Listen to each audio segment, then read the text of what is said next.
अब ये देखें, खंबे का भी ख्याल रखना है कि खंबा भी बचाना है किसी तरीके से। एक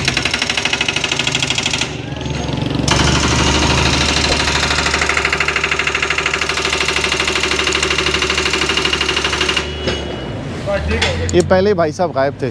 अब देखिए, जब ऑपरेशन शुरू हुआ तो उनको याद आया कि गाड़ी यहाँ से निकालनी है। अब ये गाड़ी निकालने के लिए आए। तो भाई जिस वक्त ऑपरेशन शुरू हो रहा था उस वक्त आप निकाल लें गाड़ी को, ताकि इस तरह की ज़हमत करनी ना पड़े। कोशिश इनकी ये होती है कि गाड़ियाँ और मोटरसाइकिल खड़ी कर दें ताकि ये ऑपरेशन ना हो सके। जब इनको तसल्ली हो जाती है कि ऑपरेशन शुरू हो गया, फिर इनको याद आता है कि ये गाड़ियाँ और मोटरसाइकिल यहाँ से हटा दिया जाए। जब इन्होंने देखा कि अब गाड़ियाँ और मोटरसाइकिल जो हैं वो म्यूनसिपल कॉरपोरेशन ख़ुद उठा रही है और ये थड़े तोड़े जाएंगे हर सूरत में, तब इन्होंने सोचा कि अब ये हटा लेने चाहिए।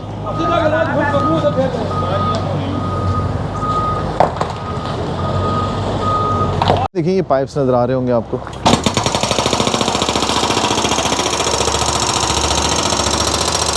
ये